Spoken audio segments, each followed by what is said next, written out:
இன்றைக்கி நம்ம விக்ரம் நடிச்சிருக்க தங்கலான் படத்தோட மூவி ரிவ்யூ தான் பார்க்க போகிறோம். இந்த படத்தை ரஞ்சித் டைரக்ட் பண்ணியிருக்காரு. அகைன் இது ஒரு caste based before independence movie தான். மூவி நேமுக்கு ஏற்ற மாதிரி இந்த படம் வந்து கோல்டு ஸ்டோரி சம்மந்தப்பட்டது தான். இது வந்து KGF Mysore Maharaja story line நடக்குது. இது வந்து 1900 டைம் லைன் நடக்குது. இந்த படத்தோட வில்லன் பார்த்திங்கன்னா இந்த பிரிட்டிஷ் ஜென்ரலாக நடிச்சிருக்க ஜான் தான் வில்லன். இந்த ஸ்டார்டர் ஸ்டோரி என்னன்னு சொல்லணும்னு பார்த்தீங்கன்னா, தமிழர்களுக்கு அங்கே நடக்கிற கொடுமைகள், அதை வந்து விக்ரம் எப்படி காப்பாற்றுறாங்க மக்களை அந்த கொடுமையிலேருந்து தான் கதை. மோரோவர் இந்த படத்தில் வந்து பசுபதி நடிச்சிருக்காரு. பசுபதியோட விக்ரம் கேரக்டர் வந்து செம்மையாக நடிச்சிருக்காங்க. அந்த ஃபாரினராக நடிச்சிருக்கவர் கூட சூப்பராக நடிச்சிருக்காருங்க. அப்புறம் அந்த மாளவிகா மோகன் பாரதினால கொடுத்தரோட கரெக்டாக நடிச்சிருக்காங்க. இந்த படம் ஒரு பிக் பட்ஜெட் மூவி. 100 க்ரோஸில்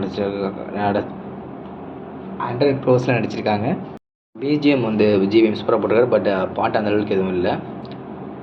ஓவராலாக சொல்லணும்னா படம் எப்படி இருக்குது பார்த்தீங்கன்னா, ஸ்லோவாக தான் போகுது. But one time watchable Vikram ஆக்டிங்காக. மற்றபடி படத்தில் பெருசாக சொல்கிற மாதிரி இல்லை. ஆனால் அதில் விக்ரம் கஷ்டப்பட்டு நடிச்சிருக்காரு மட்டும் தெரியுது. அதை வந்து ரஞ்சித் மிஸ் பண்ண தவறிட்டார். ஃபைனல் வெரிட்டி வந்து படம் decent watch for Vikram. That's it.